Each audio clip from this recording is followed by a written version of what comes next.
In near future, climate change and overpopulation damage the Earth and make it on the verge of collapse. Food and water become scarce as a group of Americans are lining up to fill up their gallons from the water truck. To save the planet from overpopulation, the UN has every country around the world kill 20% of its population. In America, two guys in jumpsuits are taking out a dead guy in a body bag outside a small house, while their boss, Bob, signs the papers with the lady of the house and gives her a fat envelope of cash in return for the dead guy's sacrifice. It turns out that the dead guy enlisted in the euthanasia program. The American government made it to reduce the American population by 20%. Meanwhile, two guys working for a delivery company, Malik and Yusuf, have been watching this scene, and clearly they are sickened by what the government is doing. As Malik and Yusuf drive away, they come across posters encouraging people to enlist in the euthanasia program and sacrifice themselves to support their families. Malik is so disgusted by this program that he grabs the coffee and throws it at the posters. Shortly after, Malik and Yusuf arrive at a mansion to deliver a big piano. After carrying the piano to the second floor, the two watch a professor named Jared York on the news. He talks about supporting the euthanasia program and says American people should encourage their children to enlist. What's more, Jared adds, he's willing to sacrifice his 10-year-old son. Hearing what Jared has just said, Malik is pissed off, so he curses at him. He doesn't see him sign up for the program. However, Malik takes back his words and says sorry when he realizes Jared is the son of the mansion owner, the retired news anchor Charles York, but Charles tells him no need to say sorry because he too doesn't like what his son is saying. Following this, Charles talks to his wife, Dawn. She's a chef cooking for a big dinner after Charles invited all of his children to a family gathering. As she cooks, Dawn appears to be upset and doesn't want to talk. Charles is about to leave her be where she breaks down, so Charles comforts her while watching the news report about a lawsuit against his daughter, Rachel York. Afterward, Jared arrives at his father's mansion in his fancy car when he gets a call from his wife. She confronts him and tells him his 10-year-old son is crying his heart out, thinking his father is going to sacrifice him.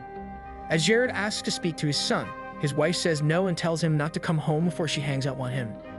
Shortly after, Rachel arrives along with her daughter Mia as Charles greets them.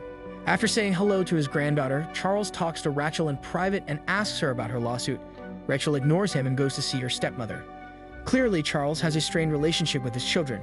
Meanwhile, Noah, Charles' adopted son and a former alcoholic, is outside his father's mansion and is reluctant to go in because he's afraid of his father. He calls his girlfriend, Grace from Alcoholics Anonymous, and tells her he can't do it. Grace helps him to calm himself down and tells him to just go see his dad as if nothing happened between them. After he hangs up with his girlfriend, Noah meets up with his sister Ashley, who's also on her way to Charles' mansion. As the two catch up, Ashley talks about how hard her life is as an aspiring actress, while Noah tells her about his new girlfriend. Following this, Ashley and Noah go in, and contrary to Noah's expectations, Charles gives him a warm welcome and hugs him tightly. Now that all the children are present, everybody takes their seat at the table, and Charles makes a toast where he says sorry to his children for having been an absent father. Charles then pauses and gets emotional, not knowing what to say, so he just finishes his toast by thanking his kids for accepting his invitation. After the family enjoys their dinner, Rachel asks Charles why he invited them all while swearing in front of her daughter. Charles then breaks the news to his kids and reveals that he and Dawn decided to enlist in the euthanasia program. Rachel tells her daughter to watch TV, but Mia says no. When Charles tells her this is an adults-only meeting, Rachel swears and tells him if he gave her a heads up, she would have found a sitter for her daughter. As Charles tells Rachel to watch her mouth, Rachel swears some more, causing Charles to snap, telling her to watch her mouth. Seeing that this is a bad time, Mia leaves the table as Charles says sorry for losing his cool and tells his children to talk about his enlistment in a respectful manner. As Jared asks his father about the reason he decided to enlist, Charles replies that he would feel guilty if the government forced one of his children to sign up for the program. Jared tries to talk his father out of it, but Charles doesn't change his mind and says he only wants to do the right thing for his country. Rachel thinks her father's decision is stupid, so she asks Dawn why she agreed to enlist. Given that she and Charles are popular, Dawn says the two of them would set a good example for the public if they sacrifice themselves. Ashley thinks her father is doing this to make himself look like a hero to the public. Noah throws a fit and goes on a rant about how his father's decision is stupid and doesn't make any sense, but Dawn calms him down and tells everyone they'll talk after dessert. Following this, a news report talks about the stories of people who enlisted this week. Noah is talking to his father about how the government lies about the number of enlisters when Jared chimes in to defend the government, saying that this is just a conspiracy theory. Charles is on Noah's side on this, so he reminds Jared about the racist and lying politicians he interviewed on his show. Those politicians blamed the overpopulation on the Asian people. As Jared says that this is true, Charles tells him off and reminds him that this racism caused Dawn's restaurant to burn down. When Charles calls Jared an embarrassment to this family for his racist remarks, Jared sarcastically says he'll consult junkies like Noah on these global issues before going on television. Ashley shuts him up and reveals Noah has a girlfriend and is doing better in life. Hearing this, Charles is not pleased and asks Noah why he's dating an addict. To this, Noah reveals his girlfriend's name is Grace and she stopped drinking years ago. As Noah shows Charles her picture, Noah reveals that he also works with her. Stating that his son is doing great in life, Charles says he's proud before he goes to help Dawn. However, Charles finds out Dawn has left and wrote a note saying she can't do it and doesn't want to die, which is why she got cold feet and left. To make matters worse, Bob arrives to do the government's dirty work. As he comes in, Bob asks Charles where Dawn is so he can get his job done. Ashley tells him Dawn left, and Charles says he's not doing this without Dawn. Bob seems disappointed after hearing this, so he asks to speak in private with Charles to have him sign some important paperwork. At Charles' office, Bob gives him some papers to sign, but Charles wants to read them first. As he does, Charles is shocked by what's written on paper, which Bob is using to blackmail him. That forces Charles to sign the papers and have himself euthanized. Afterward, all of the children are chatting in the kitchen when they see their defeated-looking father walking in. On his deathbed, Charles is listening to Noah play the piano when a suspicious Ashley asks him why he decided to do it without Dawn all of a sudden. Still, Charles reassures her that nothing is going on and says sorry to all of his children because he wasn't a good father. He then tells them his money will be divided evenly amongst them after he's gone. Finally, Charles tells his children to be good with one another and support each other. Charles then takes one final glance around him before he tells Bob to do his work. Bob injects Charles' blood with the anesthetic, causing Charles to fall into a deep sleep for good, never to open his eyes again. After the dead Charles is put into a body bag, Bob tells the Yorks how touching their father's last moments were. However, none of them wants to see Bob again, so Ashley tells him to leave. Bob pretends to be leaving but stops and tells the Yorks he needs his second body and he can't leave without it. Mia gets scared and asks what Bob is talking about. Noah tells Bob to leave, so Bob does so, but he has his armed people walk in and hold everybody at gunpoint. Bob gives them 2 hours before one of them volunteers to die in Dawn's place. Jared tells Bob to cut this out and threatens to call some of his administration friends. Unfortunately for him, Bob had his people scramble the house, making it impossible for anyone to make a phone call or use the internet. Bob then asks Rachel to have Mia come with him while she and her siblings figure out who will get euthanized in Dawn's place. This polite request enrages everybody as Jared calls Bob a lunatic, but Bob assures him he's just doing his humane job and orders Rachel to give him Mia. Noah is telling Bob he's not taking her when one of Bob's people hits him. Bob then promises Rachel that he's not going to hurt her. He also assures her things will soon get ugly, so it's better for Mia to come with him. Hearing this, Rachel gives in and allows Bob to take Mia. Ashley tells Bob that she and her siblings didn't enlist in the first place. It was Dawn who did. Bob, who has a reply to everything, replies that he has people looking for Dawn, but they're not likely to find her in the next 2 hours. He wants his company to pay him for 2 bodies, which is why Bob wants one of the Yorks to take Dawn's place and make the sacrifice. When Noah asks Bob about what he said to Charles earlier, Bob answers that he said nothing. He tells them if anyone backs out after he enlisted, like Charles, then his bank accounts and assets will be frozen. He'll also end up in jail. Jared tries to make Bob see reason and tells him this is all a mistake. Jared then tries to intimidate Bob by saying he knows some powerful people, but Bob tells Jared that he doesn't care about who he is or who he knows. He assures him he's here to get his humane job done and nothing more. To pressure the siblings into enlisting, Bob reveals that he had his people look into each one of them and collect some dirty information from their browser histories, DMs, phone calls, and emails, which are printed on paper. To have some fun, Bob starts off by reading Jared's secrets. He reveals to Jared that the girlfriend he cheated on his wife with is cheating on him with 3 more guys.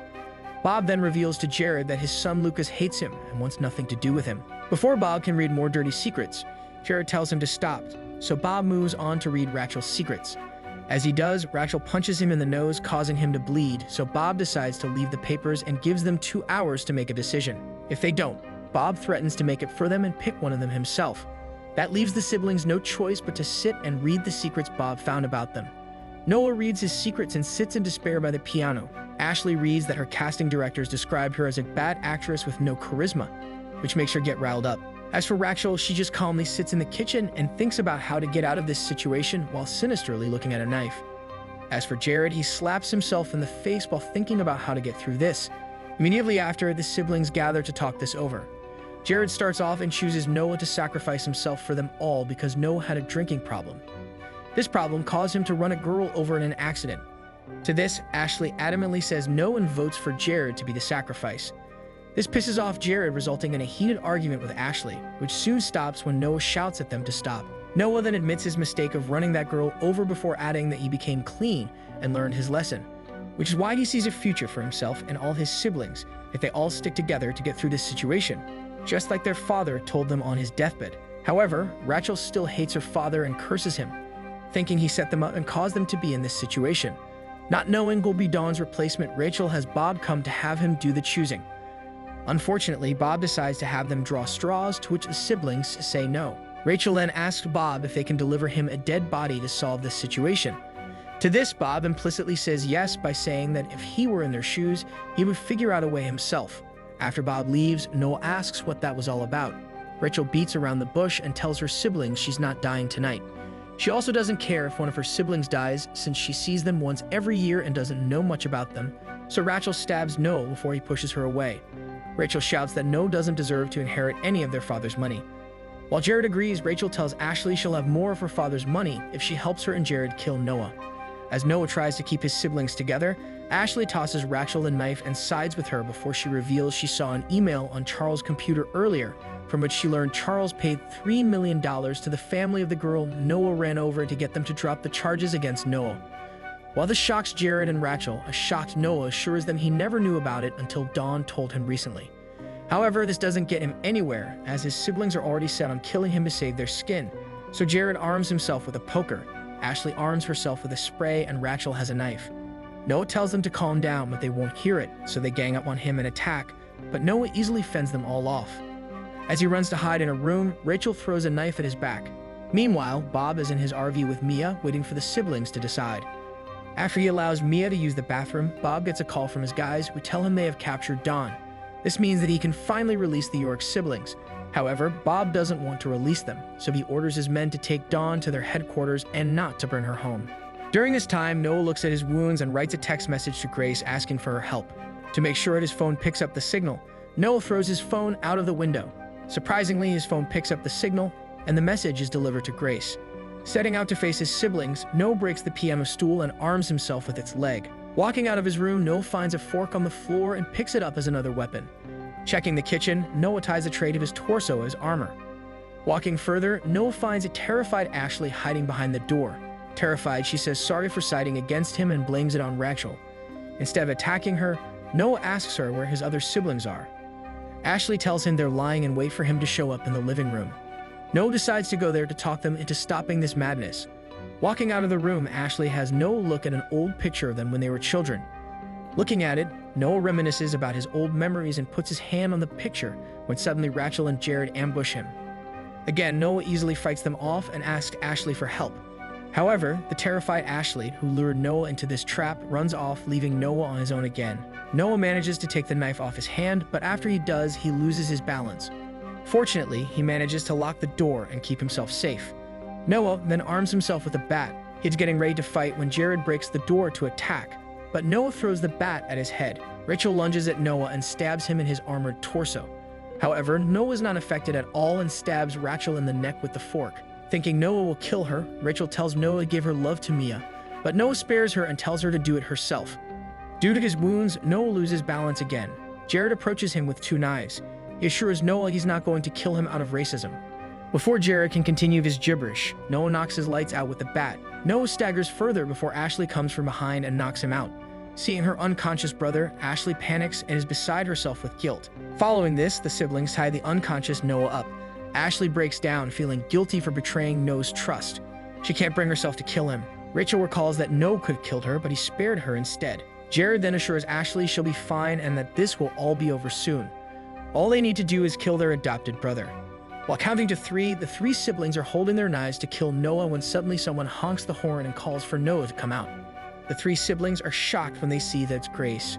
She's arrived after receiving Noah's message, and she is worried about him. As she asks the York siblings about where he is, the 3 assure her Noah's fine and urge her to go get them some help. Grace runs away to get some help, but Bob has his guys shoot her dead, shocking the 3 York siblings to the core. Now that Grace is dead, Rachel tells Bob he has a second body and asks him to leave them all be, but Bob wants the body of the Yorks and blames Grace's death on them. Soon after, the siblings are going upstairs to finish Noah off when they find that Noah has pulled a Houdini, untied himself, stole their knives, and disappeared. This shocks his siblings. To add more to their horror, Noah cuts the power off. After turning on their flashlights and arming themselves with whatever kitchen utensils they can find, the three siblings start looking for Noah around the house when suddenly Noah appears in front of them with a knife before he brutally stabs Ashley and beats up the other two. Rachel begs him and says sorry, but the enraged Noah brutally hits her.